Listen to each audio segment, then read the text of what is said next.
Renacast.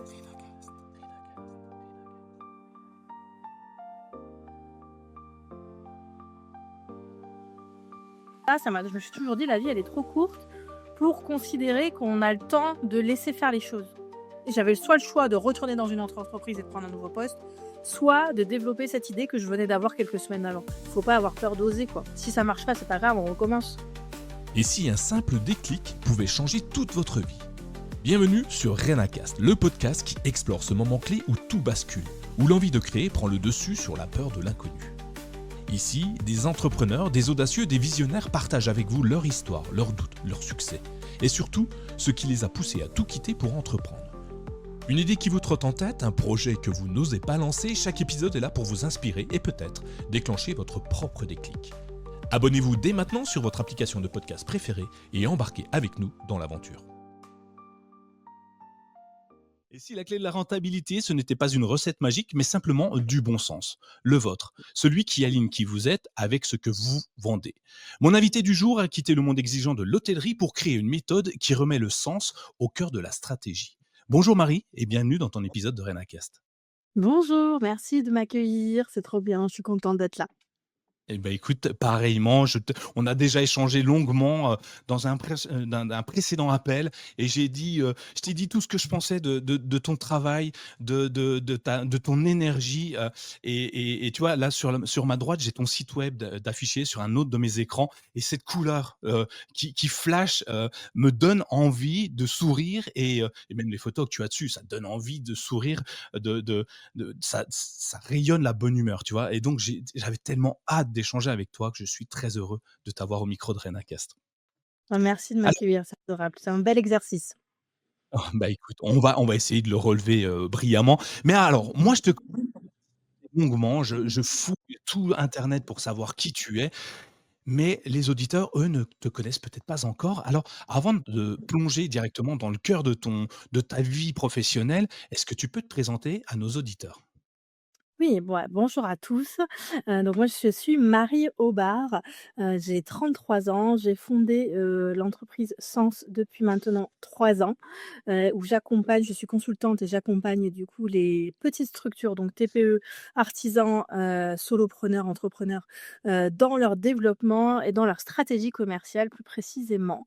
Et je suis du coup une ancienne, directrice commerciale et marketing spécialisée en événementiel et hôtellerie-restauration. Eh ben, dis donc, un programme chargé, beaucoup, beaucoup de choses. Donc déjà 3 ans sans, c'est ça? Exactement, déjà 3 ans que j'ai décidé de passer ce cap, de l'entrepreneuriat où dans lequel je pensais, d'ailleurs plus jeune que je serais jamais, patronne, je serais jamais à mon compte.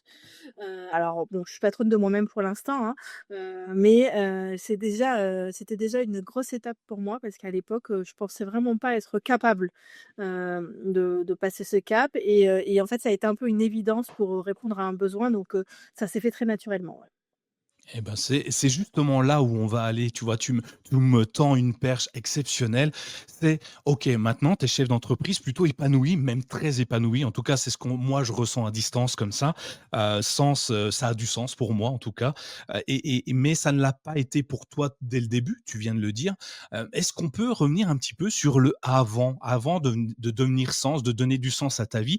Comment, quel a été ton parcours avant d'en arriver là? Certains invités me disent: «Oh bah, moi, c'est normal, mes parents étaient chefs d'entreprise» ou alors, j'ai fui un parcours, que je ne voulais pas, du CDI ou de choses comme ça.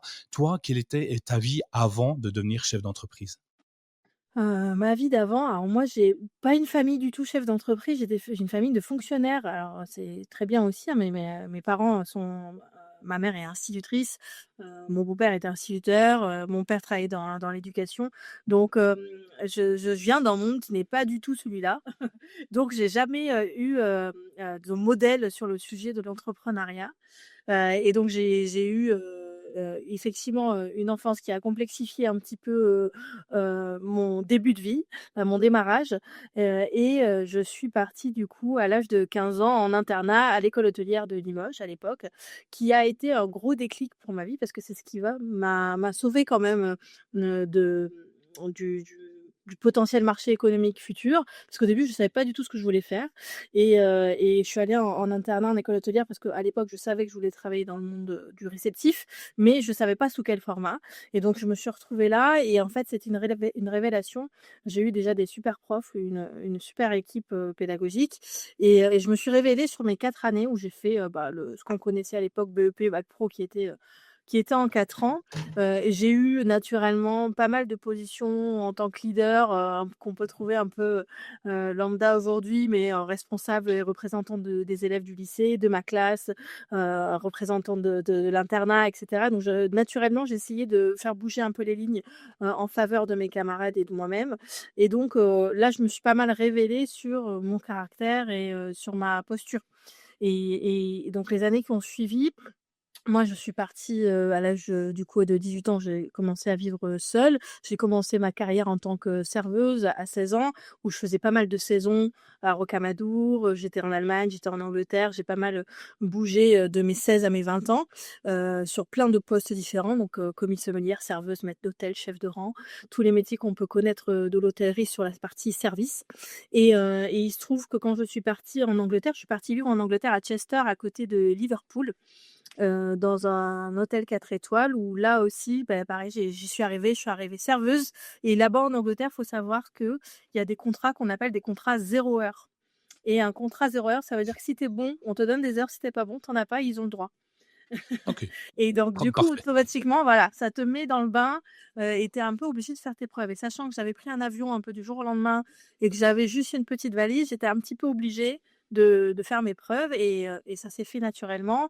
Parce que 2 mois après, je suis passée chef d'équipe et 6 mois après, je suis passée manager du département conférences, banquets, mariage de cet établissement, qui du coup a été mon éducation professionnelle. Il y en a, c'est des écoles de commerce, des facs ou autres. Moi, ça a été, cette expérience professionnelle-là avec un super directeur qui s'appelait Marc, qui m'a fait confiance parce que, c'est vrai que dans la culture britannique, on est capable de donner des responsabilités à quelqu'un qui a des compétences sans se fier à l'âge et à l'époque, j'avais 20-21 ans et on m'a donné des responsabilités avec une équipe de 25 personnes à manager et le plus gros chiffre d'affaires de l'hôtel. Il y avait un centre de conférences à gérer, plus 60 mariages à l'époque. Donc moi, j'étais spécialisée dans l'événementiel mariage pendant longtemps. 60 mariages à gérer dans l'année et donc tout ça avec une super équipe et plein de gens très motivés. Donc c'était vraiment top. Et après s'en est suivi, je suis rentrée en France. Heu, J'avais eu une proposition aux Bahamas qui s'est pas, concrétisée. Pourquoi? Parce que mon visa avait été refusé puisque le poste pour lequel j'y allais, était trop élevé par rapport à mon âge d'après eux. Donc ils pensaient que c'était un faux, une fausse demande. Oui, OK. Et donc du coup, je suis Mmh. rentrée en France à Bordeaux parce que du coup, je viens du Limousin mais j'avais un cousin qui est sur Bordeaux, je connaissais bien la région et je m'étais dit: «Bon, c'est sympa». Faire de l'événementiel à Limoges, j'avais pas trop d'opportunités possibles. Donc je m'étais dit: «Pourquoi pas me développer un peu sur la région, Gironde?» Donc je suis arrivée sur Bordeaux et j'ai pu enchaîner plusieurs postes de salariés et c'était à cette époque-là où je me disais: «Je me mettrai jamais à mon compte» parce que je voyais tous ces chefs d'entreprise, mes patrons, hein, qui avaient, vraiment j'avais l'impression que c'était plus un souci qu'autre chose, quoi. C'était vraiment, lourd à porter en termes de charge mentale et donc c'est vrai qu'en tant que salarié, c'était effrayant. On se dit: «Bon, la sécurité du salaire et cetera» et puis moi Mmh. encore une fois avec le parcours que j'ai eu avant, financièrement, je me disais: «Bon, je me vois pas être à mon compte parce que c'est beaucoup de risques, quoi» Ouais, et beaucoup de choses, hein, quand même. Je ah te oui. coupe, Bah, oui, oui, parce que bien tu m'as sûr. déjà donné tellement d'informations, que Ouais. j'ai à peu près 10 000 questions dans la Bah, tête là. Parce que, vas-y. tu lances ça sur la table comme si c'était naturel, que tout le monde le fait. Alors non, déjà à 15 ans, tout le monde va pas à l'internat parce que, j'en parlais il y a pas longtemps, dans un épisode de Renacast. L'internat pour moi, ça a toujours été la punition ultime de mes parents si je Ah n'utilisais oui. pas, si je n'étais pas bon à l'école. Donc tu vois déjà, tu vois, dans moi, rien que moi, l'internat, c'est un peu une prison pour moi, tu vois? Ah C'est enfin, bon. c'est Et encore moi, j'ai comme ça qu'on me l'a adoré. vendu. Ah oui. Ouais, et qu'est-ce qu'on apprend à l'internat? Parce que, est-ce que c'est bien? Toi, il y a des jeunes qui nous écoutent aujourd'hui qui se Mmh. disent: Est-ce que je dois y aller? Ça me fait peur. Est-ce que ça va me faire grandir différemment, mieux, autrement?» Toi, qu'est-ce que ça t'a apporté? C'est incroyable parce que c'est une autonomie, c'est une liberté qui est complètement différente en tant qu'adolescent et je pense qu'à cet âge-là, on cherche souvent ça quand même, et donc du coup, effectivement, il y a un côté où on sort du cocon familial, mais on avait cette responsabilité de nous-mêmes, qui Mmh. nous apprend tellement de choses et qui nous oblige à avoir une certaine discipline. Alors, pour ceux qui ont l'impression de procrastiner, qui ont l'impression de toujours tout remettre au lendemain, à cet âge-là, mais même quand on est adulte, on devrait, ça donne une dynamique et une discipline un peu obligatoire Mmh. parce que tu peux compter que sur toi-même, quoi. En fait, c'est pas, les pions, par exemple, ne sont pas là pour te dire à chaque fois: «Ramasse tes affaires, ramène ton linge sale» et cetera et donc c'est vrai qu'à 15 ans, c'est un peu un pied à l'étrier, moi, je trouve, pour rentrer dans la vie d'adulte et puis moi, j'étais avec mes copines, donc c'était quand même aussi très chouette de se dire: «Bon, tous les soirs, j'étais avec mes copines, on est dans la même chambre, on a plein de choses à se raconter», donc moi, ça a été génial, j'ai adoré l'internat. Je pensais pas que j'adorerais comme ça quand j'y suis allée, hein, mais une Mmh. fois que j'y étais, enfin, j'ai trouvé ça génial et il se trouve que mon neveu, tout à fait entre parenthèses, y est en ce moment et il adore aussi, donc je me dis que c'est quand même une opportunité en tant qu'adolescent de devenir autonome un peu plus tôt que prévu. Ouais, donc c'est un conseil qu'on peut donner. Si vous êtes un petit peu perdu, que vous allez chercher de l'autonomie, pourquoi pas l'internat? S'émanciper un petit peu de sa famille, c'est plutôt intéressant. Toi, ça t'a permis, bah, de grandir un petit peu et ce que je ressens dans ce que tu me dis, c'est enfin, moi, il y a un terme qui m'est venu en tête quand tu parlais, le lead. Delegate class, enfin bref, tu m'as dit plein de choses et déjà là, tu as une force de caractère très forte. Tout le monde ne va pas aller, représenter la totalité de sa classe, alors, comme ça, enfin, moi, je suis plutôt du genre à me dire: «Oui, bon, la classe, on verra bien. Moi, si je peux faire l'école buissonnière et puis me faire un baby, c'est pas plus mal». Toi, déjà là, tu as cette force de caractère ou tu l'as acquise au fur et à mesure? Je pense que je l'ai eu depuis un petit moment quand même parce que je me souviens très, très bien à mes 13 ans, m'être dit dans une situation alors j'ai plus la situation et le contexte, mais c'est peut-être un peu vulgaire ce que je veux dire, je sais pas si ça peut passer à l'antenne, mais en tout cas, je m'étais dit: «La vie est trop courte pour se faire chier» et en fait, ça m'a vraiment guidée. Ça m'a je me suis toujours dit: «La vie, elle est trop courte pour considérer qu'on a le temps de laisser faire les choses». Et donc du coup, partant de là, je me suis toujours dit: «Il y a que moi qui peux décider pour moi-même». Donc si j'impulse pas quelque chose, alors pour mon bien-être, mais je considère que c'est bien aussi pour le bien-être des gens qui m'entourent, automatiquement, les gens vont pas le faire à ma place. Et je pense que c'est ce qui me guide aussi aujourd'hui, c'est de me dire: «Je n'attends jamais que quelqu'un fasse la chose à ma place». Parce que ça va jamais assez vite pour moi, du coup. Effectivement, mais c'est un bon c'est un bon truc que tu nous donnes déjà. Les autres le feront pas à votre place et puis s'ils le font à votre place, c'est peut-être pour prendre votre place. Donc du coup, faites-le vous-même et c'est un bon point, hein. Franchement, je le prends. Tu vois, tu me donnes déjà plein d'astuces là. Pour les jeunes, aller en internat, c'est génial. Là, tu me donnes, faites-le vous-même. Finalement, on n'est jamais si bien servi que par soi-même, et regarder les autres réussir, bah, c'est dommage. Essayez de réussir vous aussi, bah, en initiant un mouvement et en l'occurrence, bah, faites-le. Devenez celle ou celui que vous voulez être en allant de l'avant. Et puis après, tu me dis, bon, bah ça se passe bien, mes études se passent tranquillement. Et là, je décide d'aller aux États-Unis, en Angleterre. Comme ça, tu parles anglais couramment, j'imagine, à ce moment-là.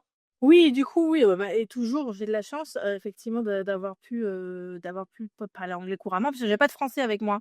En plus à l'époque, enfin, j'ai eu un français en deuxième temps sur la deuxième année, mais sur la première année quand j'y suis allée, au début, il y avait zéro français, donc un peu obligée de parler anglais quand même, pour te faire Ouais. comprendre et donc naturellement en 2 mois, je parlais très bien anglais.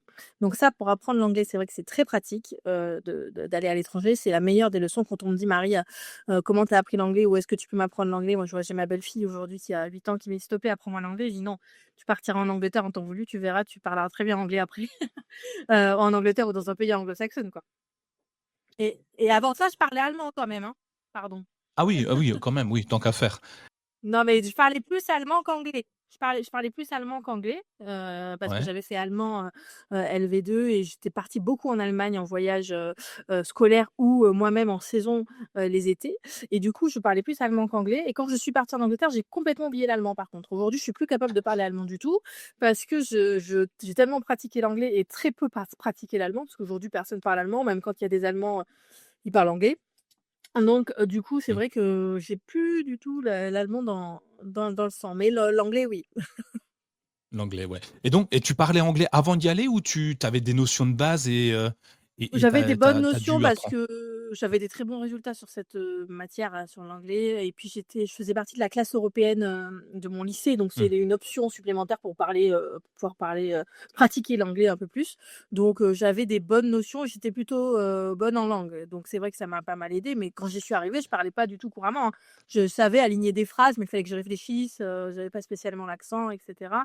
Aujourd'hui, quand je parle anglais, il y en a qui pensent que j'ai vraiment l'accent, londonien, qu'on peut connaître quoi, donc oui, oui, non, c'était une belle expérience, mais j'y suis partie aussi parce que les 2 années qui ont précédé avant que je parte à l'étranger, j'ai enchaîné énormément de postes et de restaurants, où j'ai fait tous les postes qu'on peut connaître en service parce que je me suis retrouvée face à plein de chefs de cuisine avec qui j'étais en désaccord et donc comme j'ai un caractère où, ben mon mantra, c'était: «La vie est trop courte pour s'embêter», pour être polie, du coup, moi je partais. À partir du moment où ça me plaisait pas, j'avais pas de raison de rester et j'ai toujours trouvé du travail et je me suis toujours dit: «De toute façon, du boulot, il y en aura toujours, donc si c'est pas ce restaurant, ça sera un autre, si c'est pas cette entreprise, ça sera une autre» et donc c'est ce qui m'a guidée. Puis un jour, je me suis dit: «Bah, pourquoi pas partir en Angleterre?» et j'ai pris un billet d'avion, je me souviens, Limoges-Liverpool, 8 € à l'époque avec Ryanair et mon bagage m'avait coûté plus cher que le billet en lui-même, donc c'était une Bon, affaire. presque meilleur temps de lui prendre un siège.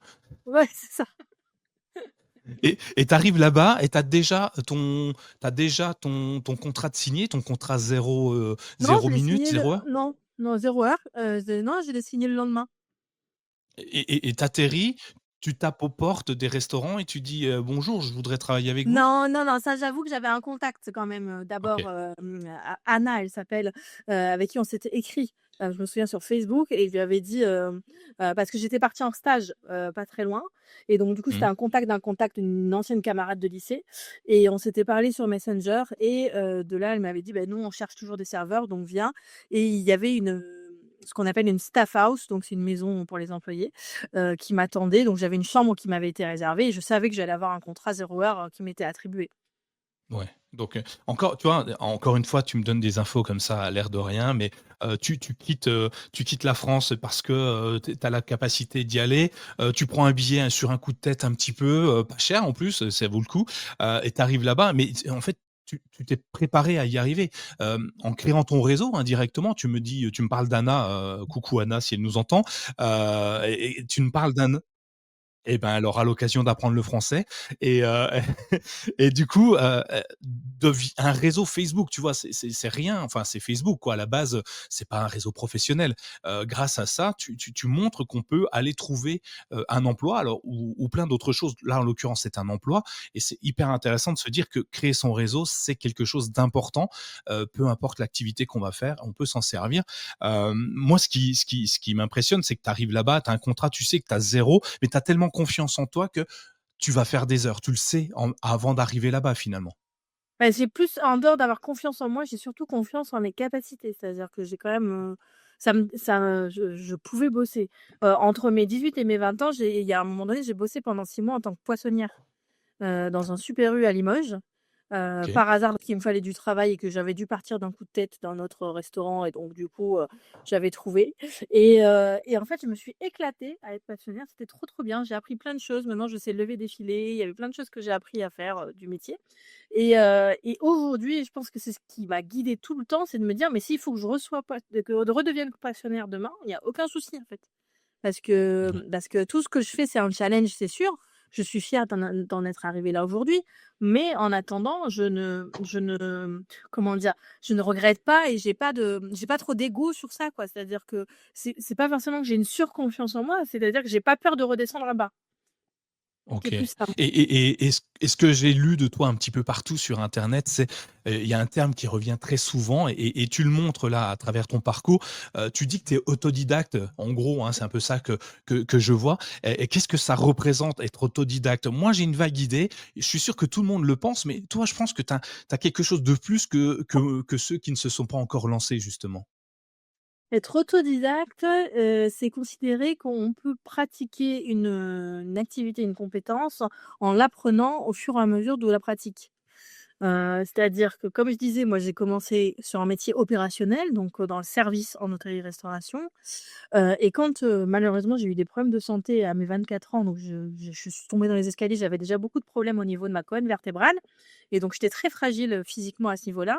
Mais j'avais réussi à maintenir, mais j'ai eu une chute dans les escaliers et donc ça a été un peu plus problématique et là, mes médecins m'ont dit: «Marie, tu ne peux plus, faire, autant d'opérationnel qu'avant. Il faut que tu arrives à trouver un travail qui te repose un peu plus physiquement» parce que j'avais beaucoup de kiné, beaucoup de traitements à avoir, donc il fallait que je prenne le temps de prendre soin de mon corps.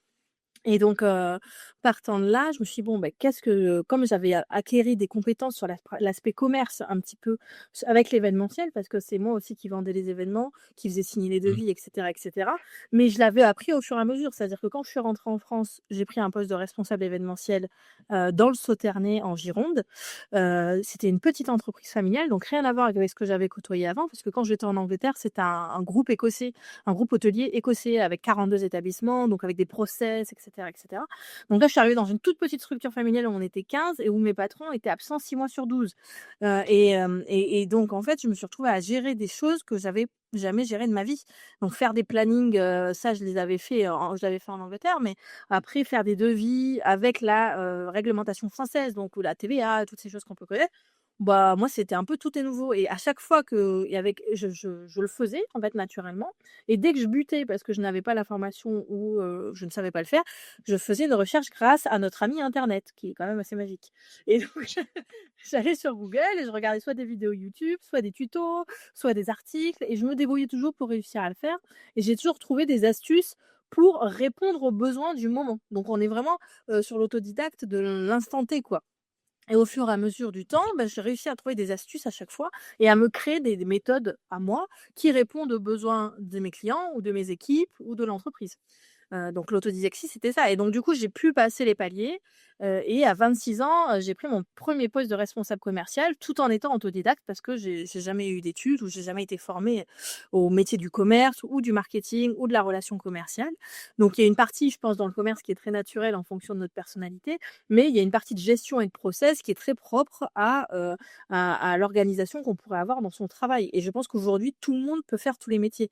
Il y en a qui pensent que non, mais en tant qu'autodidacte, j'en suis persuadée et donc je me sens capable de si je voulais, je pouvais faire d'autres choses. J'en ai pas forcément l'envie, hein, il y a une nuance entre l'envie et le vouloir, Évidemment. pouvoir faire les choses, mais moi j'avais l'envie d'évoluer et d'apprendre ces choses-là, donc c'est aussi ce qui a fait que quand j'étais autodidacte, quand je dis que je suis autodidacte, c'est parce que j'ai voulu apprendre et que je l'ai appris sur le moment, quoi.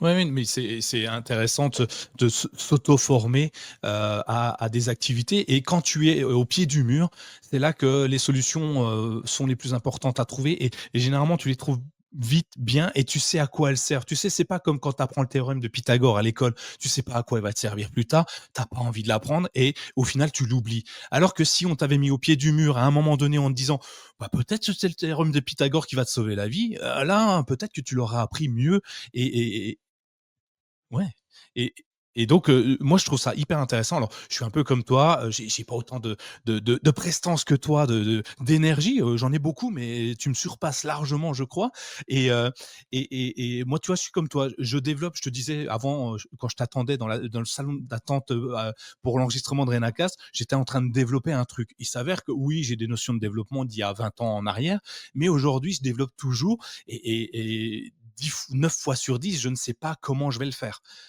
Mais à la fin, j'y arrive. Pourquoi? Parce que je vais chercher l'information par moi-même et puis cette information-là, maintenant je la maîtrise parce qu'avant j'en avais pas besoin, donc je m'en fichais. Je l'avais peut-être quelque part dans ma tête, mais je m'en souvenais plus et j'ai déclenché quelque chose en allant moi-même trouver des choses.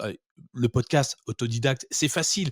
Tant que tu en as envie, c'est même pas un besoin. Tant que tu en as envie, tu peux vite, à mon sens en tout cas, trouver les bons leviers à avancer. Alors c'est pas toujours facile, hein, parce que des fois tu te loupes, tu te plantes, mais le tout c'est de se relever et puis de grandir et ça a l'air d'avoir bien marché pour toi. Alors du coup, je vois ta vie, elle est géniale pour l'instant. Alors le début est peut-être pas forcément super génial de ta vie, c'était on aurait pu mieux commencer, mais finalement aujourd'hui, tu as 26 ans je crois, tu es, non, non, non, mais oui, non, mais quand je dis aujourd'hui, juste avant, t'inquiète, on va grandir. C'est dans la tête, c'est dans la tête et tu as grandi, tu es toujours salarié, tu montes les échelons au fur et à mesure, tu arrives à 26 ans avec tout ça et il y a un moment, tu te dis, hem le salariat, c'est p l'entrepreneuriat, c'est pas pour moi. Je vais citer tes 2 mots que j'ai notés pour toi, être patron, c'est du souci et de la charge mentale. Oui. Génial! Ouais, bah, c'était ça. Comment à un moment À cette donné époque-là, c'était ça, c'était souci, charge mentale parce qu'en plus de ça, quand j'ai pris mon poste de responsable commercial, entre-temps, donc j'ai quitté, le domaine dans lequel je travaillais dans le Sauternais pour être, chef de projet commercial pour un gros groupe de traiteurs sur Bordeaux, où j'ai fait, mon temps et après derrière, j'ai été bosser pour le traiteur du Stade Matmut qui appartenait à un gros groupe qu'on a connu qui s'appelait le groupe Casino et donc je suis rentrée dans une machine où il y avait des process, où il y avait, voilà, des rapports à rendre toutes les semaines et cetera et cetera. Donc avec une méthodologie qui était, complètement différente et il se trouve que 2 ans après que je sois rentrée, ma directrice commerciale France m'annonce la fermeture, de cette, du groupe de la partie restauration du groupe Casino. Je sais pas si vous avez fait gaffe, mais toutes les cafétérias, les boulangeries et cetera ont toutes mmh, fermé et nous on était, 0,5 de cette filière et donc on devait fermer, liquidation et là je me suis dit: «Non mais tu te rends compte un aussi gros groupe aussi, avec tous les soucis qu'ils ont de gestion et cetera, se retrouvent à devoir fermer alors que nous sur l'agence de Bordeaux, on fonctionnait plutôt bien». Et donc du coup, c'est vrai que, j'ai toujours été confrontée, en France en tout cas, hein, parce qu'en Angleterre et en Allemagne, je l'ai pas du tout vécu pareil, mais en France, me suis toujours confrontée à des patrons qui avaient soit des soucis, de patrons de charges, mentales, financières ou autres. Ou des patrons qui avaient aussi un ego et un management, pyramidal, ce que j'appelle pyramidal et comme, j'ai une force de caractère qui fait que moi je veux faire avancer la machine, je me pose pas trop de questions de qui est à quelle position dans la pyramide. Moi le but c'est de faire avancer un projet ensemble et donc je me suis confrontée aussi à ça. Je me suis confrontée, avec mon caractère et avec ma vision à, des patrons qui avaient, du coup, leurs soucis, leur charge mentale et en plus leur ego ou, ce management pyramidal qui me convenait pas spécialement. ouais, donc effectivement, je peux comprendre que ça soit pas forcément l'endroit où tu te sens à l'aise. En tout cas, c'est pas comme ça que tu me le fais ressentir. En tout cas, j'ai plutôt l'impression que tu es une meneuse, tu as envie d'aller de l'avant et la hiérarchie, c'est bien, mais si ça freine le développement, c'est compliqué. Donc c'est un voilà, on est bon, on est plutôt alignés là-dessus. Alors, tu avances quand même, ça s'arrête et à quel moment tu te dis: «Ça y est, j'ai assez de bagages ou mon parcours est arrivé au bout, il faut que je change, je vais me lancer dans l'entrepreneuriat». Est-ce qu'il y a un moment de ta vie, est-ce que là, tu te souviens en te disant: «OK, c'est des charges, c'est des complications, mais j'ai quand même envie de le faire»? Ouais, je pense que j'ai eu un déclic effectivement, qui a eu lieu, alors déjà les années sont passées entre le moment où je pensais ça, je pense que j'avais un peu oublié cette notion de charge mentale et de souci du patron, arrivée à mes 30 ans et sur mon dernier poste de salarié, il se trouve que j'étais, directrice commerciale, et marketing sur une agence de com à Bordeaux qui organisait tous les salons du mariage de Bordeaux, Toulouse, Biarritz et donc mes Voilà. clients, c'était des petites structures. Donc des DJ, des créatrices de robes, des photographes, des personnes qui avaient un savoir-faire, mais le savoir-vendre, c'était un autre sujet et j'étais aussi face, à une équipe de direction avec qui je n'étais pas en phase, en termes de management aussi et donc du coup, les 2 sujets se sont, pointés au même moment. C'est-à-dire que je suis pas en phase avec la manière dont on dirige l'entreprise et les process et les méthodologies et en même temps, je me rends compte que les clients que je côtoie au quotidien sont des personnes qui ont un vrai besoin. Parce que c'est comme ça que je me suis rendu compte que, ce savoir-vendre, il était pas du tout inné chez les petites entreprises et qu'il y en a beaucoup qui se lancent avec leur savoir-faire, mais sans s'être posé les questions de, «Qu'est-ce que je vends? Comment je le vends? À qui je le vends? Quel est mon objectif? Est-ce que ça va me rapporter de l'argent? Est-ce qu'il y a une demande sur le marché?» et cetera et cetera et je m'en suis rendu compte dans les échanges parce que du coup, j'ai, des relations avec mes clients qui font que je suis très proche d'eux et que j'arrive facilement à créer un lien de confiance. Même aujourd'hui, hein, j'ai cette chance-là d'avoir cette, je sais pas si c'est une compétence, mais c'est assez naturel pour moi de créer un lien avec les gens que j'apprécie, surtout quand je trouve que leur, métier est intéressant et puis les raisons pour lesquelles ils se battent et pour lesquelles ils travaillent sont toujours des vrais sujets, passionnants. Donc du coup, c'est naturellement pour moi que j'échange avec eux et donc j'en ai certains qui m'appelaient, qui me disaient: «Marie, avant un salon, je sais pas du tout, quelle offre faire, est-ce que tu as une idée?» Je lui dis: «Quel est ton seuil de rentabilité?» Ils en avaient aucune idée. Et il y en avait d'autres après un salon qui m'appelaient: «Bah, Marie, c'est trop chouette, j'ai eu plein de monde sur mon salon, mais je sais pas du tout comment, les relancer». Je dis: «Beh, est-ce que tu as fait des fiches ou tu as pris leurs coordonnées? Tu t'es mis un petit commentaire?» «Bah, non, j'ai pas pensé».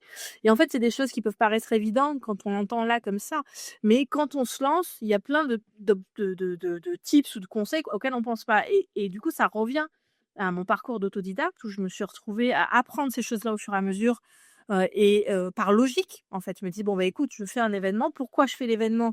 Mais parce que je veux de la visibilité pour mon entreprise et du coup, il faut que je puisse derrière récupérer des coordonnées pour pouvoir relancer ces personnes et m'assurer qu'ils sont intéressés et peut-être leur vendre une prestation ou un service». Et donc partant de là, c'est moi je me suis créé cette logique naturellement et quand je me retrouvais en réunion marketing avant d'avoir ce poste-là, hein, mais tout au long de mon parcours, je me suis retrouvée dans des réunions commerciales et marketing où je captais rien du tout, hein. On utilisait des termes, je comprenais pas, je rentrais chez moi, j'allais sur Google, je dis: «Mais qu'est-ce que ça veut dire growth marketing?» Et en fait, quand on regarde, c'est juste un système d'évolution, il y avait rien de spécial, hein. Et en Mmh. fait, je trouve qu'on en faisait beaucoup trop et qu'on se la joue un peu parce que, on a appris des techniques et qu'on a mis des termes dessus qui complexifient et du coup, qui ne rendent pas les choses accessibles.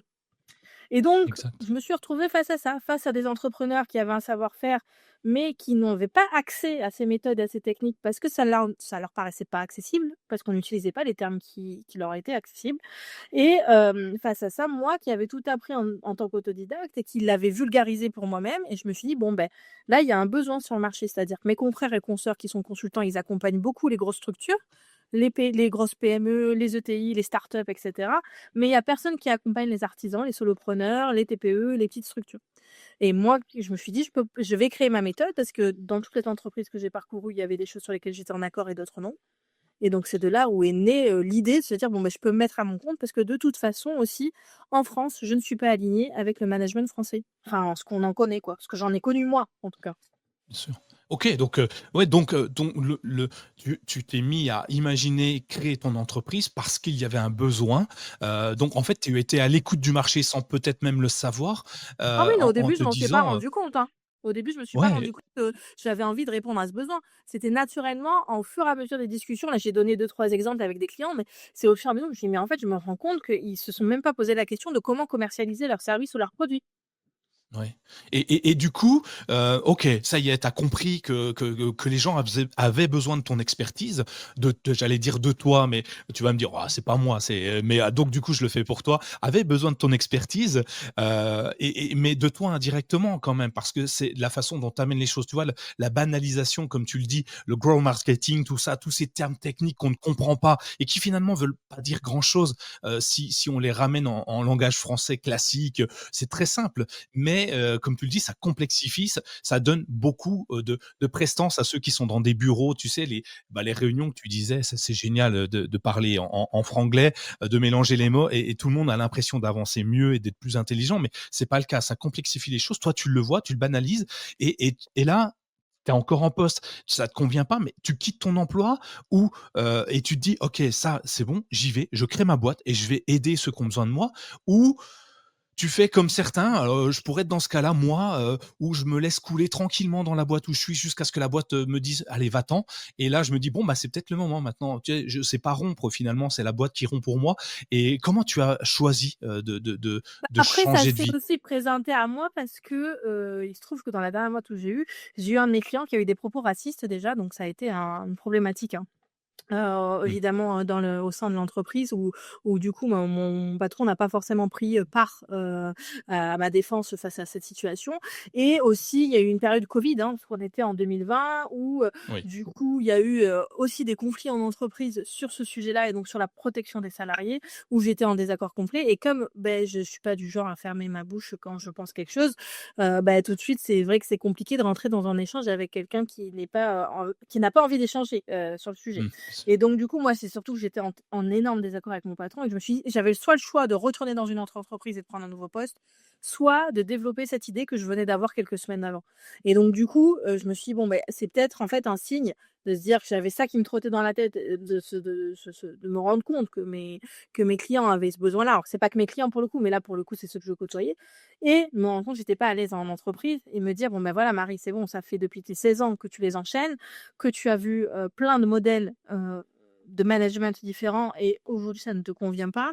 Est-ce que tu vas essayer une énième entreprise dans laquelle ça peut une nouvelle fois mal se passer ou monter un projet et défendre un projet qui te ressemble et que tu pourras, développer comme avec mon énergie à moi?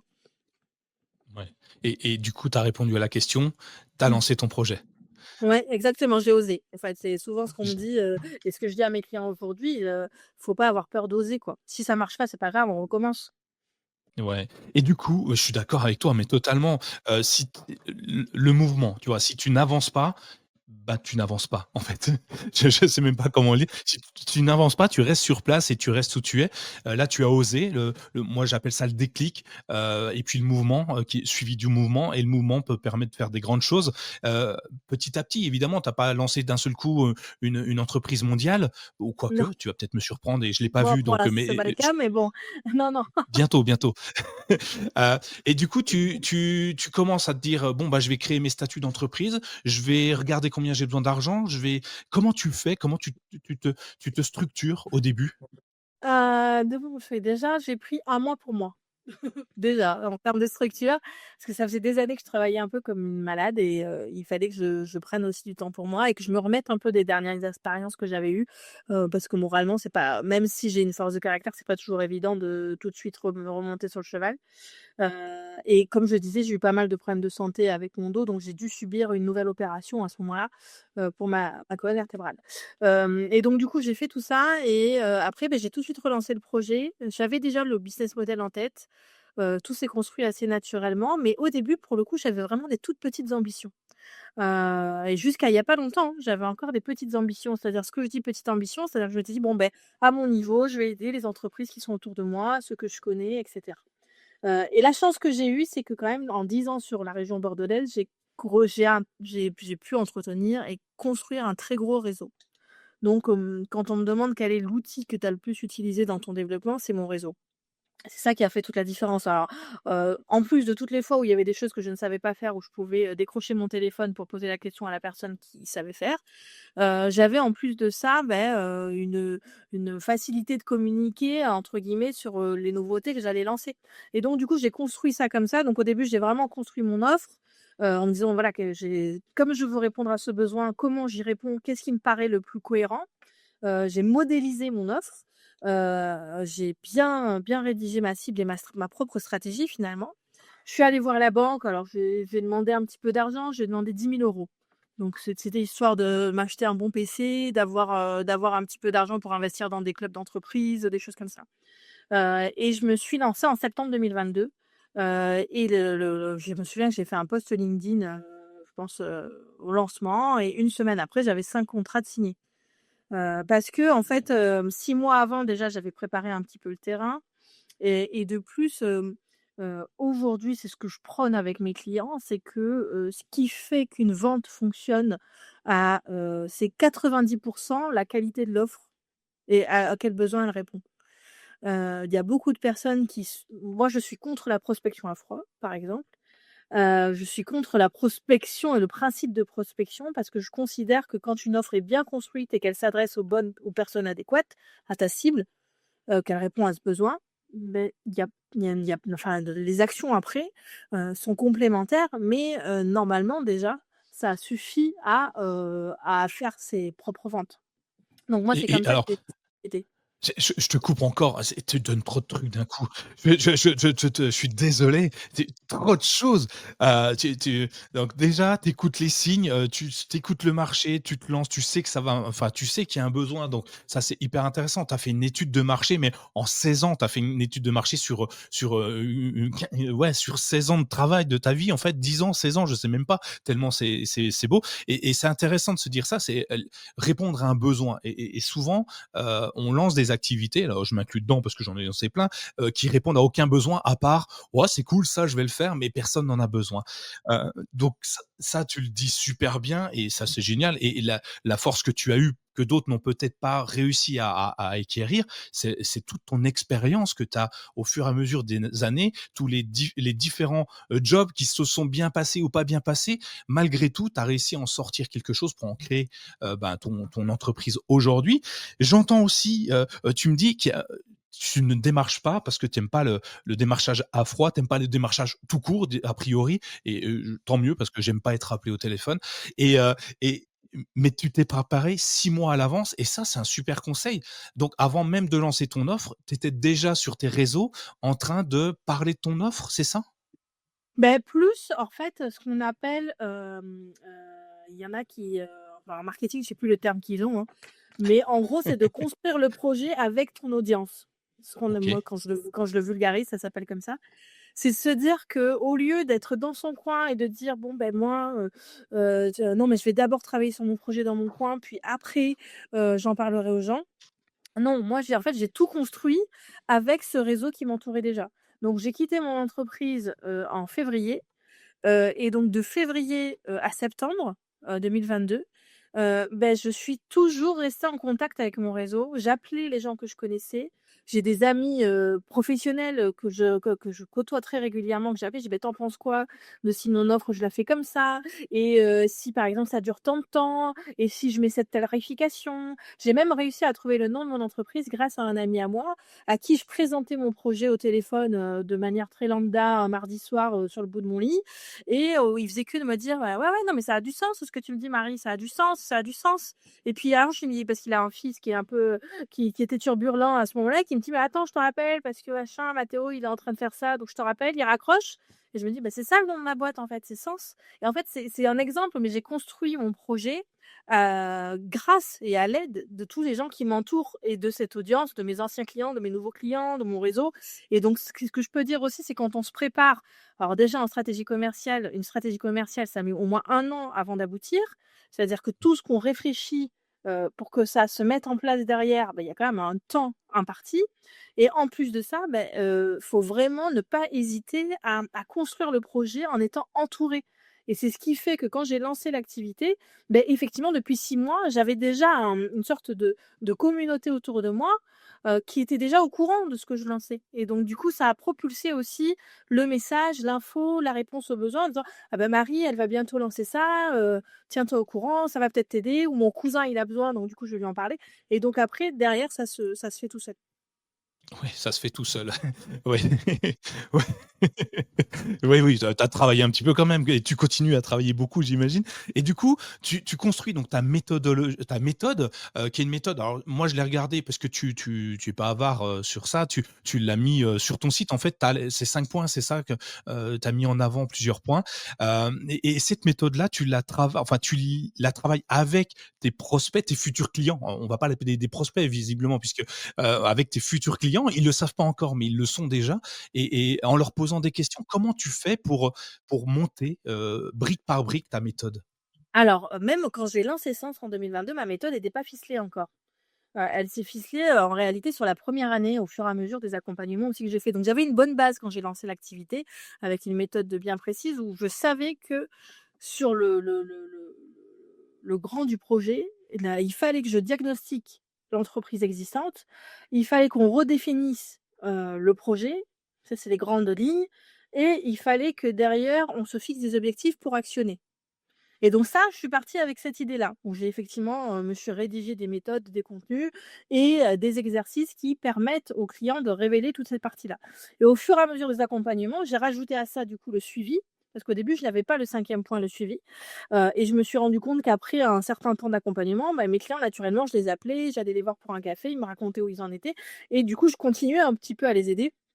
Et je me suis dit: «Je pense que ça va les rassurer de savoir qu'il y a un suivi d'inclus dans le projet». Donc ça, je l'ai rajouté en deuxième temps et puis après j'ai étoffé le suivi avec des points en disant: «Bon, à chaque fois qu'on fait ce suivi tous les mois, on va checker, le chiffre d'affaires». Donc il y a une partie, ce qu'on appelle KPIs dans le terme des gens qui sont en réunion chiante, et et du coup, en réalité, c'est des chiffres. Et donc voilà, c'est juste des chiffres.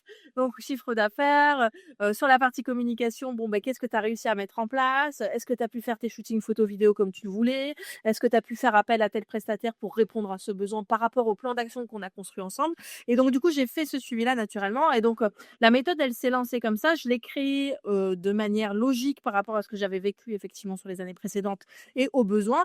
Et sur les 6 mois avant de lancer la boîte, effectivement, j'ai été voir donc pas des prospects, des futurs clients ou même juste des personnes que j'avais côtoyées naturellement dans le milieu professionnel et je lui ai dit: «Beh, toi en tant que TPE là, qu'est-ce que tu te poserais comme question pour ton business? Quelle est ta problématique?» Et donc il me donnait un peu plus de problématiques et moi derrière je créais d'ailleurs ma première cliente, j'avais été boire un café avec elle en mai, elle s'appelle, Aliénor, je l'adore. J'avais été boire un café avec elle en mai et elle m'avait dit: «Non mais on commence à bosser ensemble tout de suite». Et je lui ai dit: «Non, non, mais si je lance pas avant septembre». Et un conseil que je peux donner, c'est de respecter ses propres limites. Respecter ses propres limites, c'est être capable de se dire: «Bon ben, là, j'ai décidé de lancer mon business en septembre, c'est pas parce que j'ai 2 clients qui m'ont dit qu'ils sont prêts à me payer à partir de mai que je vais tout chambouler». Parce que ça se trouve, je ne serai pas prête, ça se trouve, je n'aurai pas tout mis en place comme je le voudrais, donc il faut prendre le temps quand même de construire les choses. Parce qu'en commerce, on a 2 grands chapitres, je le rappelle, il y a la stratégie et le développement. La stratégie, c'est de la réflexion, le développement, c'est de l'action. Donc c'est 2 choses différentes. Donc quand vous lancez un business et que vous me dites: «Bon, bah, là, je vais faire un mailing», non, avant de faire un mailing, pose-toi la question: pourquoi tu fais un mailing? À qui tu l'envoies? Et cetera, et cetera. Donc Et toi, dans tes différentes méthodologies, du coup, ce que j'entends, c'est que tu vas adapter, ton mode de fonctionnement, ta méthode, tu te permet de t'adapter à chaque personne, donc à faire du sur-mesure. Tu es un peu comme de la haute couture, toi. C'est pas du prêt-à-porter, c'est pas on met des données dans un tableur et puis ça gère le truc tout seul. Toi, tu viens, analyser, les besoins de l'entreprise, de la PME, tu viens, vérifier les KPI, les chiffres et tout ça et tu vas où l'entreprise veut aller, tu les guides, en fait, tu leur ouvres un chemin, ils le prennent pas, ça c'est à eux de décider j'imagine, mais en gros, tu fais tout sur mesure en fonction de la typologie du client. oui, puis de toute façon, en stratégie, en réalité, on est obligé de faire du sur-mesure parce qu'une entreprise est représentée par son dirigeant et que tous les dirigeants sont différents. Et donc, on ne peut Mmh. pas partir du principe qu'on va faire la même chose chez tout le monde. Et donc, moi, je crois beaucoup en l'humain et qu'aujourd'hui, sans humain, une entreprise, elle tourne pas. C'est une réalité. Et donc, avancer avec le sourire, ça change tout. Et donc, moi, mon but, c'est qu'un dirigeant avance avec le sourire. Et pour qu'il avance Ouais. avec le sourire, il faut qu'il soit en phase avec ce qu'il a construit, en phase avec les valeurs qu'il met dans son entreprise et donc le business model qu'il construit avec et cette fameuse stratégie. Et donc du coup, moi je pars du principe que si le dirigeant est aligné avec ce qu'il veut vendre, parce que ça reste une entreprise avec du profit à faire, et s'il est en phase avec ça, le reste va en découler plus facilement, c'est sûr. Et donc du coup, D'accord. chaque stratégie donc j'ai une méthodologie qui s'adapte à tous, mais à chaque fois les piliers changent. C'est-à-dire que j'ai des entreprises où le diagnostic au début va être très rapide parce qu'ils ont déjà des chiffres qui sont très bien rangés, où on peut très vite analyser et donc du coup, il y a pas besoin d'y passer des heures. D'autres où il faut tout retravailler dans l'historique parce qu'on ne sait pas ils savent même pas où ils en sont eux-mêmes. Il y en a, j'arrive, ils sont pas capables de me dire combien ils ont fait de chiffre d'affaires. Donc, sur Ah l'année oui. d'avant, par exemple. «Ah bah, je sais pas, attends, je vais voir» et cetera et cetera. Donc c'est très différent en fonction des entrepreneurs et des dirigeants. Après, il y en a qui vont sur la définition d'offre, ça va être évident. Là, par exemple, j'accompagne quelqu'un qui vend des voitures haut de gamme, type Porsche, Lamborghini, Ferrari et cetera. Bon, beh, l'offre, enfin, elle est facile à définir. On va en créer des nouvelles, mais je veux dire, on va pas réinventer non plus la poudre. Donc l'offre est facile à définir, mais par contre, c'est peut-être la cible qu'il faut retravailler derrière. C'est peut-être les objectifs, c'est peut-être le plan d'action. Et donc, en fait, chaque client a un peu sa «problématique» entre guillemets ou son point de travail qui est un peu plus, important sur lequel il faut passer plus de temps, en tout cas. Ouais. Et donc ça, c'est très propre à chaque dirigeant, effectivement. Et ça change, parce qu'à un moment donné, il a fallu que tu crées une grille tarifaire, j'imagine, hein, forcément. Il faut bien enfin une grille tarifaire, je sais pas si on peut appeler ça comme ça quand c'est du sur-mesure. Est-ce qu'il y a une grille tarifaire? Est-ce que parce que, celui qui a aucun chiffre, tu vas passer des jours, enfin peut-être pas des jours, mais plusieurs heures à analyser tout ça, forcément ça fait gonfler la facture, j'imagine, parce que le temps, c'est de l'argent. Est-ce que c'est toi, tu l'intègres dedans ou tu te dis: «Bah, en fait, en lissant tout le monde à peu près au même niveau, je m'y retrouve, donc je vais pas facturer plus cher si, je dois aller chercher plus de chiffres.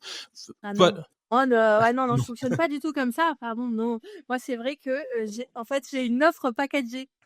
Donc, dans cette offre packagée, c'est une offre qui est à 3 000 €, c'est fixe. 3 000 € pour un indépendant, un solopreneur, donc quelqu'un qui travaille seul ou, c'est 3 400 € pour quelqu'un qui a une TPE avec plusieurs employés. Heu Mais c'est les 2 seuls prix que je vais avoir sur cet accompagnement qui est l'accompagnement principal que j'aurai. Après, j'ai des offres un peu annexes, mais ça, c'est l'accompagnement principal qui fait vivre l'entreprise aujourd'hui et donc sur cette offre à 3 000 €, ça inclut 10 séances de travail de 2 heures et 1 an de suivi et sur ces 10 séances de travail de 2 heures, en fait, la partie audit et diagnostic, elle peut prendre une séance chez certains comme 3 séances. Et donc du coup, ça va être très propre à chacun et sauf si je me rends compte qu'il y aura un besoin de beaucoup de temps sur chacun des sujets et ça n'arrive jamais qu'on dépasse les 10 séances, le besoin des 10 séances, beh, je responsabilise, mon client et c'est à lui de regrouper les chiffres nécessaires. Donc je lui donne un temps imparti entre la séance 1 et la séance 2 et de me dire: «Bon, bah, pour la séance 2, il me faudra tous les chiffres de ton année 2024, donc toutes tes charges et toutes, tes ventes, pour que je puisse avoir ton chiffre d'affaires et avoir une base de chiffres». Et donc du coup, là-dessus, moi, c'est vraiment une posture de consultant. Donc je suis là pour donner un conseil, je suis pas là pour faire à la place de mon client. Donc il y a des choses que je fais avec eux pour, les accompagner, les former et leur donner le maximum de conseils possible. Donc quand on le fait ensemble, c'est plus facile pour certains, mais Mmh. il est important qu'ils se responsabilisent en tant que dirigeants. Ouais, donc oui, tu leur donnes des devoirs entre chaque séance, c'est bien, parce que et certes enfin, j'imagine que certains sont déjà très, très bons, de très bons élèves, et ça doit être super intéressant pour toi. Heu, Dans les 2 cas, je pense que c'est intéressant en tout cas. Mais, oui, le fait de responsabiliser l'entrepreneur, c'est hyper important et c'est assez étonnant d'ailleurs ce que tu me dis parce que pour moi, dans l'esprit, tu vois, classique, de salarié, je me dis: «Mais le patron, il est forcément très structuré, il connaît ses stats, ses chiffres, le prix du moindre boulon, il doit le connaître et là, tu me dis que non et c'est étonnant. Ouais, non, mais ce qui est d moi, c'est marrant parce que mon conjoint a pensé la même chose, on s'est rencontrés au moment où j'ai lancé mon entreprise et il comprenait pas très bien pourquoi je devais accompagner les entrepreneurs parce qu'il pensait que sur ce sujet-là, justement, c'était, ça coulait de Bah oui. source et en fait, vous n'imaginez même pas comme pas du tout, ce n'est pas le cas. Pas du tout, pas du tout. Je vous jure, il y a énormément je pense qu'il y a 80 des entreprises que j'accompagne qui ne sont pas cadrées sur cette partie-là. OK. Et c'est une vraie problématique parce que ce n'est pas leur métier, qu'ils n'aiment pas le faire en plus, souvent Mmh, bien et sûr. donc du coup, ils procrastinent vachement sur ce sujet-là. Donc soit ils ont un comptable et j'ai la chance d'avoir un bilan comptable, soit quand ils sont en micro-entreprise, il y a pas de comptable, donc du coup, il faut qu'on recalcule. Mais il faut savoir que dans les séances que je fais, la première séance, je prends le temps de décortiquer les chiffres avec eux si besoin. Mais c'est si je me rends compte qu'il y a beaucoup de travail de recherche de chiffres à faire, dans ces cas-là, je laisse les faire parce que la Bien recherche sûr. de chiffres, c'est sur leur compte bancaire à eux, c'est sur leur Ouais. bilan à eux et donc ça reste aussi, quelque chose qui appartient aux dirigeants. C'est pas à moi d'aller fouiller dans leurs affaires. Donc c'est à eux de me donner «la donnée» entre guillemets. Mais des fois, quand on fait la première séance, on le fait ensemble. Je dis: «Bon, ben vas-y, je note. Toi, tu vas sur ton compte bancaire et tu me dis, voilà, quelles ont été tes charges» et on les liste ensemble. Comme ça, au moins, on a une idée un peu sur l'année de combien ça t'a coûté ou voilà. Donc on essaye de vraiment, se baser sur cette partie chiffrée toujours avec plus ou moins de détails en fonction de l'entrepreneur. Mais c'est pas si évident pour tout le monde, je vous l'assure. Ouais, a priori, hein. Alors du coup, tiens, je prends parce que c'est hyper intéressant de se dire, bah, démystifier un peu tout ça, parce que, tu vois, on a l'impression que tout est génial, tout est beau, mais c'est pas si simple que ça. Si, tu vois, tu as un entrepreneur là qui nous écoute, bonjour l'entrepreneur qui nous écoute, qui a l'impression que son offre à lui est floue, quelle serait ta première action la plus simple, pour, inspirée évidemment de tes méthodes, qui pourrait l'aider ou qui pourrait faire ce soir en se disant: «Bon, bah, faut que je commence par là pour y voir plus clair»? Mais, sur la définition d'offre, le premier exercice qu'il pourrait faire déjà, c'est de pouvoir se noter vraiment sur un papier, 3 points importants. Le premier c'est, à quel besoin je réponds avec, mon offre.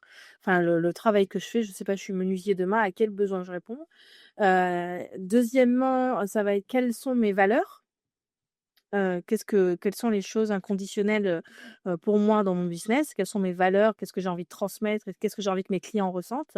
Donc vraiment cet aspect valeur qui est hyper important dans une offre, c'est ce qu'on oublie le plus souvent, hein, l'aspect valeur et en 3e, ça va être, est-ce que j'aime répondre à ce besoin? Donc par rapport à la réponse numéro un, c'est-à-dire que je réponds à ce besoin-là, en pratiquant tel service ou en fournissant tel produit. Par exemple, je sais pas, je fais des chaussettes de sport, donc je réponds à un besoin, c'est-à-dire, fournir les sportifs de chaussettes de qualité parce que antitranspirantes et cetera et cetera. Mes valeurs, c'est d'utiliser, un tissu, éco-responsable qui est fabriqué en Europe, de pouvoir, livrer mes clients rapidement parce qu'ils ont ce besoin d'accessibilité rapide, OK.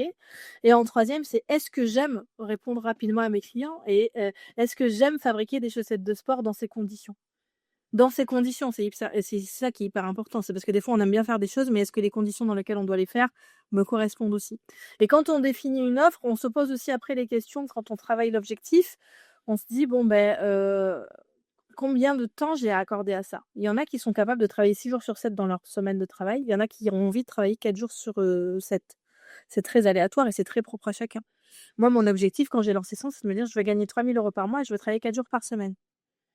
Bon, quand j'atteins cet objectif, sachant que j'ai une journée qui est dédiée à mon entreprise, les 3 autres jours sont dédiés à ma production de travail, ça veut dire que j'ai tant d'heures à consacrer à mon client. Est-ce que j'ai envie de faire 3 séances de travail par jour avec mes clients? Oui, non, oui, j'en ai envie, super. Bon, si j'en ai pas envie, combien je peux en faire? Je peux en faire 2. Est-ce que c'est une question de temps? Est-ce que c'est une question d'échange?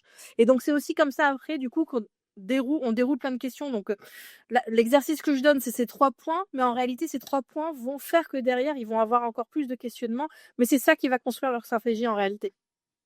Ouais, c'est ça, effectivement. Le fait de se poser un instant, pour réfléchir à ce qu'on veut, ce qu'on a besoin, ce qu'on a envie, que ça soit dans du financier, dans du temps, comme tu le dis, bah, est-ce que tu as envie de travailler 6 jours sur 7 ou 7 jours sur 7? Est-ce que tu as envie, de profiter un petit peu de la vie plus que ou de tes enfants ou de ta famille ou faire du sport ou autre chose comme ça? C'est un hyper intéressant et de le mettre sur papier, je pense que c'est super bonne idée, je la prends, je la prends. J'écris déjà beaucoup, alors je vais essayer de trouver un petit bout de papier pour mettre comment je Bah, veux que rien n'agace. tu peux mettre besoin, valeur et envie. C'est vraiment les 3 Eh ben, points. écoute, je prends ces 3 points-là, c'est génial, merci. En tout cas, c'est cool. Donc du coup, tu me l'as dit, toi, ton objectif, c'était de gagner une certaine somme et de travailler 4 jours par semaine. Aujourd'hui, tu y es arrivé? Est-ce que oui, bah, oui, je sais, tu y es arrivé. Tu as vu, il y avait pas de doute dans ma phrase, hein. Tu y es arrivé et beaucoup plus que ça, on peut pas le définir, mais est-ce que tu as envie, maintenant que tu as atteint ce palier-là, d'aller plus loin? Justement, en fait, jusqu'à il y a, un peu plus d'un an de ça, je pensais que non. Je m'étais dit: «Bon, soit aujourd'hui, je suis contente, je réponds à mon besoin», j'ai la chance toujours, là, j'ai un peu calmé le jeu, mais je vais vous expliquer pourquoi après, mais j'avais la chance d'avoir un agenda où, j'arrivais à voir sur 6 mois, de commandes, et donc de me dire: «Bon, de toute façon, je suis bookée sur les 6 prochains mois, j'ai des clients», j'ai la chance de pouvoir choisir mes clients et ça, je trouve que c'est un vrai luxe, de choisir mes projets. J'améliore ma méthode au quotidien, je participe dans mon réseau, dans mes événements et cetera, donc j'étais vraiment très épanouie. Et je m'étais dit: «Bon, voilà, j'ai pas besoin de plus. Enfin, pourquoi j'irais chercher plus?» parce qu'en plus, j'ai passé des années à travailler un peu comme une folle et donc du coup, j'ai un rythme, je profite de la vie, j'avais la chance de pouvoir, avoir ce cadre-là et en fait, il y a un an, j'ai eu plein de déclics, au fur et à mesure du temps où, j'ai animé des ateliers et par exemple, un atelier que j'ai animé, on avait 36 participants, j'avais 5 concurrents, dans ce 36 participants des confrères, consoeurs, ça peut pas dire concurrents, mais en réalité, c'est des concurrents quand on propose la même offre et derrière, une jeune femme qui vient me voir et qui me dit, elle m'avait écrit sur LinkedIn une semaine avant en me disant qu'elle avait hâte de venir à mon atelier et le jour J, elle me dit: «Bah, c'est trop bien, merci pour l'atelier. Moi, j'ai été portée par un incubateur», un incubateur pour ceux qui savent pas, c'est une sorte d'organisme qui accompagne les gens qui veulent se lancer en tant qu'entrepreneur. Il en existe plein en France. Souvent, les incubateurs sont financés en partie ou subventionnés par l'État, et qui ça il y a des accompagnements pour le lancement ou la création d'un projet et donc elle était portée par un incubateur. Elle m'a dit à l'oral final, il y avait une sorte d'oral ou de projet à rendre. J'ai présenté son site web et je leur ai montré parce que j'adore la couleur jaune que tu utilises et tout ce que tu fais, j'adhère, je veux tout faire pareil et je l'ai remerciée, je suis partie et j'étais dans ma voiture et j'ai eu 2 sentiments. J'étais flippée et flattée en même temps. C'est-à-dire j'étais flattée parce que, ça fait toujours plaisir qu'on me dise que ton travail, t'inspire et j'étais flippée parce que je me suis dit: «Mais attends, pourquoi cette personne veut tout faire comme moi? C'est pas très cool» et ouais, c'est même je me suis battue pour le faire donc naturellement, humainement, on se dit: «Bon, ah non, mais c'est pas la même chose que moi, c'est pas du tout ce que j'ai envie» et donc de là, en fait, ça c'est un exemple, mais j'ai eu cette situation un peu similaire ou en tout cas ce «retour de bâton» entre guillemets à plusieurs reprises. Et donc là, je me suis dit: «Bon, aujourd'hui, moi, j'avais pas spécialement l'envie d'embaucher parce que, je trouve que gérer l'humain, c'est une responsabilité que j'ai pas envie d'endosser pour l'instant. Et du coup, gérer de l'humain en termes, ressources humaines d'une entreprise avec la société française que nous avons aujourd'hui, je n'avais pas envie et donc du coup, je me suis dit: «Bon, bah, comment je pourrais développer et faire rayonner un petit peu, ce que j'ai construit jusqu'à maintenant?» Et donc j'ai, pendant un certain temps, récolté pas mal d'avis. J'ai beaucoup noté, j'ai un petit carnet là, que je peux vous montrer, comme ça là, hop, sur lesquels j'ai beaucoup gratté et j'ai mis un peu, les avis clients que j'avais, ce qui leur sortait, ce qu'on aimait, dans le travail que je fournissais, ce qui était bénéfique, ce qui ne l'était pas et cetera et je me suis rendu compte que ma zone de génie, c'était de faire rayonner une offre ou de faire rayonner les offres de mes clients, de faire rayonner un business ou une personne. Que moi, le compliment qu'on me fait assez régulièrement, c'est que, moi je trouve que c'est un compliment. On me dit: «Je te vois partout» et moi j'aime bien qu'on me voit partout. Ça veut dire que je communique bien et que je fais bien mon travail. Mais du coup, je me suis dit: «Bon, il faut que je travaille sur cette zone de génie-là» et ce leadership que j'ai eu quand j'étais très jeune et ce que j'ai construit, mon histoire, enfin voilà, tout se regroupait un petit peu et je me suis dit: «Bon, il faut que j'arrive à créer et à donner ça à d'autres consultants». Parce que cette fameuse femme qui était venue me voir en fin d'interview, des consultants comme ça, il y en avait plein. Des personnes qui avaient beaucoup de capacités, beaucoup de compétences, mais derrière, savoir rayonner, c'était un autre sujet. Et donc, j'ai vu qu'il y avait des collectifs, des sortes de franchises qui pouvaient exister. Et donc, celles que j'ai vues, il y en a plusieurs, hein, mais je les trouvais pas très modernes, pas très dynamiques et surtout pas adaptées au marché. Un peu comme quand j'ai lancé Sens, je me suis dit: «Bon, il y a beaucoup de gens qui accompagnent les grosses boîtes, mais les petites entreprises, on les oublie un petit peu, quoi». Et donc là, je me suis rendu compte qu'il y avait beaucoup de consultants, mais il y en avait des très joyeux et il y en avait des tristes à mourir.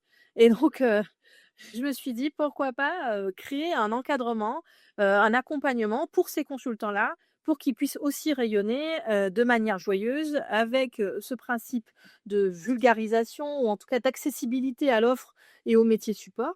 Et donc, là, l'évolution que j'ai envie d'amener à Sens et à laquelle je n'aurais pas pensé avant, c'est de lancer une franchise de consultants joyeux sur tous les métiers support d'une entreprise. Alors qu'est-ce qu'un métier support? C'est tout ce qui est finance, marketing, gestion, admin, communication, commerce. C'est tous les métiers, qui, accompagnent, un savoir-faire. Et donc du coup, je lance cette franchise à partir du premier trimestre 2026, et donc l'objectif, c'est qu'on puisse être un collectif national de consultants qui représentent ces métiers support pour accompagner tout type de structure dans leur développement d'entreprise. OK, donc une expansion nationale, ça y est, c'est officiel, heu et et dans 5 ans, on te retrouve à New York ou on verra, on n'en est pas encore là, mais peut-être. Et du coup, donc ça y est, tu t'es lancé, enfin, en tout cas, c'est dans les tuyaux. Au moment où l'épisode sera diffusé, ce sera très certainement lancé, ou pas loin, en phase d'être lancé. Peut-être pour Noël, ce serait bien, tu vois? Sous le sapin de Noël, qu'on puisse ouvrir ce magnifique cadeau. Et comment on fait si, une fois qu'on sait que ta franchise est lancée, on t'appelle, on remplit un questionnaire, on te dit: «Hey, je veux et combien ça va me coûter?» Est-ce que tu as déjà défini tout ça? Ah Si oui, moi j'ai oui. envie de venir travailler avec toi? Et Alors est-ce que oui, c'est secret ou pas effectivement. encore? Non, je commence tout juste à en parler, tu vois? Parce que là, je suis en train de finir le travail avec mes avocats sur l'aspect juridique qui est très fastidieux, mais je suis quand même, dans le droit d'en commencer à en parler. Dans l'idée, effectivement, l'accompagnement, souvent en format franchise, on a un droit d'entrée et après on a ce qu'on appelle une redevance dans le modèle, qui existe et donc moi, dans ce droit d'entrée qui inclut, plusieurs formations, le droit d'entrée, il est à 11 000 €. Et donc dans ce droit d'entrée, on a, une formation à ma méthode, donc qui est déposée juridiquement. On a, en face une formation à la prise de parole en public avec, un formateur incroyable qui s'appelle Éric Drevet, qui est quelqu'un qui accompagne des très belles entreprises aujourd'hui, comme les dirigeants de Betclic ou d'autres très belles boîtes.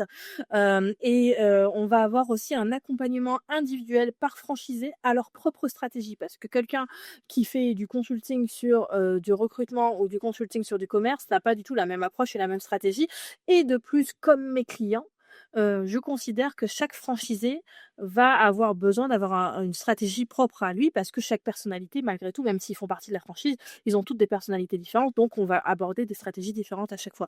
Mais ça sera dans un cadre que j'aurai posé effectivement avec cette marque Sens, donc ils auront tous ce droit d'utiliser la marque aussi qui est inclus dans dans ce tarif-là, bien sûr. Il y aura, ce qu'il n'y a pas dans beaucoup d'autres franchises, tout l'aspect communication. Donc, moi, tout ce qui est shooting photo, vidéo, toute la partie web, référencement web, fiche Google My Business, représentation sur le site web, réseaux sociaux est totalement pris en charge par la franchise parce que j'ai une agence web avec qui je travaille et une agence spécialisée en communication digitale qui m'accompagne sur le projet et qui accompagne la franchise. Donc ils auront pas du tout ça à se soucier, à part se faire prendre en photo, ça sera tout. Et donc ça, c'est vraiment le droit d'entrée pour rentrer. Donc voilà, on est aux alentours des 11 000 € parce que c'est 10 400 € la première année, là, sur l'année de lancement en 2026 et sur la deuxième et troisième année, ça va augmenter à chaque fois de 1 000 €. Donc les premiers arrivés seront ceux qui auront le meilleur tarif, bien évidemment. Et après, on a une redevance mensuelle de 600 € par mois. J'ai décidé de faire une redevance fixe, comparé à beaucoup de franchises où il y a une redevance qui est indexée sur le chiffre d'affaires. C'est-à-dire que, toutes les franchises qu'on peut connaître en France, plus ou moins grosses, hein, doivent reverser un pourcentage de leur chiffre d'affaires à la marque. Et moi, j'ai refusé de faire ça pour plusieurs raisons. Parce que j'ai envie d'avoir une relation saine avec mes franchisés, parce qu'automatiquement, quand on doit prendre 7 ou 5 de leur chiffre d'affaires, ça dépend des franchises, ben, il y a une relation de, entre guillemets, «flicage» qui s'installe et j'ai pas du tout envie de rentrer là-dedans avec eux et j'ai envie surtout qu'ils réussissent tous. Donc moi, en ayant cette redevance fixe à 600 € par mois, je peux payer mes charges et payer le projet et soutenir le projet, continuer à les accompagner et eux, à côté de ça, tout le reste, ils peuvent le garder pour eux. Donc c'est ce que je trouvais le plus juste, donc c'est comme ça que j'ai monté le modèle et donc cet accompagnement fait que, quand on signe dans la franchise, on signe pour 3 ans. On s'investit, dans l'entreprise pour 3 ans et on fait partie d'un collectif, donc il y aura des séminaires mensuels pour tous les franchisés. Il y aura, vraiment tout un projet, de collectif au national pour pouvoir, travailler ensemble et surtout monter en compétences ensemble. OK et pour rentrer, est-ce qu'il faut que je te donne mon CV ou juste ma force, mon caractère, ma joie de vivre? Est-ce que si je m'habille en jaune, j'ai plus de chances, de rentrer? Est-ce que tu sélectionnes, les gens ou tu prends, tous ceux qui ont simplement envie, de venir? Alors, déjà j'aime beaucoup le orange aussi, j'aime beaucoup le jaune, mais j'aime Ah beaucoup l'orange. l'orange, oh Si vous venez jaune, en orange, orange, tu pas loin. ça marche aussi Ça avec marche l'orange. aussi. Non, en fait, Ce il y serait a, marrant que ce serait marrant qu'ils arrivent avec tous la tenue, oui, mais ouais, bref, je t'enverrai un message pour te dire si c'est ça serait arrivé. cool. Et du coup, il y a un formulaire de précandidature, qui est déjà disponible là sur, mes différents réseaux sociaux où il y a un lien, Linktree que je pourrais te faire passer aussi, où il y a toujours toutes mes actualités. Donc il y a un lien avec un formulaire de précandidature et après effectivement, il y a plusieurs entretiens à passer avec moi. Pourquoi? Parce que la première chose que je vais vérifier, c'est que ça soit des personnes joyeuses. Donc c'est le critère numéro un, c'est d'être joyeux. Après, les candidatures sont ouvertes à tous les consultants qui existent sur ces métiers que j'ai pu évoquer, donc commerce, communication, marketing, admin, gestion, recrutement, management, et organisation, finance et donc du coup, si vous êtes consultant, vous pouvez, mais si vous n'êtes pas encore consultant et que vous souhaitez le devenir, donc si c'est des personnes qui sont aujourd'hui salariées, qui ont envie de changer et de se lancer en tant qu'entrepreneur et d'être accompagnées par une structure, telle que celle de Sens, que je suis en train de créer, c'est tout à fait possible parce que du coup, il y a juste une formation complémentaire à faire avec moi et d'autres experts pour devenir consultant et avoir cette posture-là. Donc on vous donne toutes les clés et après vous pouvez lancer votre business avec ce modèle-là. Donc c'est aussi ouvert aux personnes qui ne sont pas encore consultants, qui sont salariés ou des personnes en reconversion ou des coachs qui ont envie de devenir consultants parce que c'est 2 postures différentes aussi. Donc vous pouvez retrouver cette candidature. Sinon, il y a mes coordonnées un peu partout sur mon site web ou mes réseaux et il suffit de m'envoyer un message pour qu'on prenne contact. Bah, je mettrai de toute façon tous ces liens, tu vas me les communiquer, je les mettrai dans les notes de cette émission-là et puis sur l'article et puis quand je parlerai de toi, je saurai vers qui, vers co comment rediriger les personnes vers toi. Écoute, on touche progressivement à la fin de ton épisode, je t'ai dit, ça dure à peu près 1 heure, on y est presque. Du coup, j'ai noté, il y a plein de choses qu'on pourrait aborder, plein de choses. Je suis sûr que quand je vais réécouter ton épisode, je me dis: «Ah, j'aurais dû lui dire ça. Ah, j'aurais dû poser la question». On en refera un autre un jour, mais Mais voilà, il y a plein de choses. Là, une des dernières choses que je demande à tous nos invités, ton énergie, tout ça, toutes tes inspirations, elles te viennent d'où et où est-ce que si tu avais un document, un livre à fournir à quelqu'un, un livre de chevet, quelque chose ou autre chose qu'un livre, mais quelque chose que tu pourrais donner sur lequel toi tu t'appuies quand tu as besoin d'avoir une nouvelle inspiration ou de se réinspirer ou de souffler tout simplement. Quel livre tu utilises? Quel est le bouquin de référence que tu as envie de donner à tout le monde? Il y a 2 points, c'est pas vraiment des références, mais c'est des choses très simples, c'est l'humain et les histoires des humains. Moi, c'est ce qui m'inspire le plus au quotidien, c'est, de les rencontres, ce que je vis moi-même au Ouais. quotidien, quand je vais chez le boulanger, que je me rends compte que cette personne, par exemple, n'est pas très à l'aise quand, un client répond de cette manière-là. Enfin, il y a plein de choses qui m'inspirent au quotidien, des émissions que je peux regarder, des podcasts, il y a en fait, c'est vraiment la simplicité de ramener sa vie un petit peu aux choses simples et de lâcher prise un petit peu sur tout ça pour que ça vienne. Donc c'est l'humain et l'histoire, je pense, mes 2 plus grosses inspirations. J'ai pas de livre à donner, j'ai pas de chaîne radio, d'émission plus que ça. Je pense que c'est très propre à chacun, mais il faut suivre son instinct, il faut toujours se rappeler qu'on vend pas un produit, on vend une histoire. Et donc du coup, s'inspirer des histoires des autres pour créer la sienne, ça peut être une belle source. Ouais et ben c'est génial. Tu vois? Tu es la première à ne pas me donner un livre et rien que pour ça, c'est génial parce que, tu es la seule à pas avoir respecté les règles, mais c'est ça qui est top. C'est le fait de se dire: «OK, je vais faire autrement». On me pose une question et le fait de rebondir et d'aller chercher, quelque chose qui est juste énorme. C'est l'humain, comme tu le dis, qui est ta source. Moi, je trouve ça vraiment bien. Ça montre à quel point, on doit te suivre. En tout cas, si on travaille pas avec toi, au moins te suivre sur les réseaux, au moins échanger avec toi, te faire un petit coucou. Je pense que c'est juste génial. Merci en tout cas, je trouve ça vraiment top. Et puis, on peut discuter avec toi sur quel réseau? Bah, sur ton site pardon, cess, Oui, sur sens, LinkedIn. trait d'union tiré du 6, co.fr, c'est ça? Je le mettrai Ouais, c'est ça. dans les notes de l'émission. Et LinkedIn C'est ç aussi, ton Ouais, LinkedIn beaucoup, Instagram aussi, je suis très présente sur les 2 réseaux sociaux, et sinon, moi, j'aime bien boire des coups. Donc faut pas hésiter à m'écrire, on peut boire des coups ensemble. OK, bah, écoute, on est trop loin, mais si je passe dans la région, je t'enverrai un message en te disant: «Ah, viens, on va boire un Et café». oui, c'est toujours ce truc sympa. Mais sinon, avec plaisir, on peut s'écrire sur LinkedIn, on peut s'écrire sur Instagram, par mail, on peut s'appeler. Enfin voilà, il y a il y a tous les canaux qui existent possibles pour me contacter. À part TikTok, je ne suis pas sur TikTok parce que je ne maîtrise pas. Donc pour l'instant, j'ai pas voulu mettre le pied dedans. Mais sinon, faut pas hésiter. Écoute, on fera ça. Allez, dernière question, puis après je te laisse à tes occupations. La question que je pose à tous mes invités, la dernière, c'est si tu avais la capacité de voyager dans le temps, de revenir dans le passé, très, très loin dans le passé, je sais pas, à tes 10 ans peut-être, 10, 13 ans, et que tu tombais nez à nez face à toi-même, qu'est-ce que tu te dirais? Mmh, c'est vrai, la vie est trop courte pour se faire chier. La boucle est bouclée? Oui. Je pense, ouais. Ouais, effectivement, ouais. Oui, je suis d'accord avec toi. Écoute, merci beaucoup Marie, c'était un plaisir d'échanger avec toi. Comme je l'ai dit, je mettrai, tous les liens pour qu'on te retrouve dans les notes de l'émission. Je te souhaite, une bonne continuation. J'espère que la franchise va cartonner, j'ai aucun doute là-dessus et puis on se recroisera peut-être dans 2 ans au micro de Renacast et tu m'expliqueras comment elle a explosé au niveau de l'international ou même en France. Oui. J'en serais ravi en tout cas. Bon, ben, merci beaucoup à toi de m'avoir reçu. C'était vraiment très agréable de discuter avec toi. Eh bien, écoute, c'est pareil. Je te souhaite une bonne continuation et puis à très bientôt dans un prochain épisode de Rien à Casse. Ciao, bye bye. Ciao.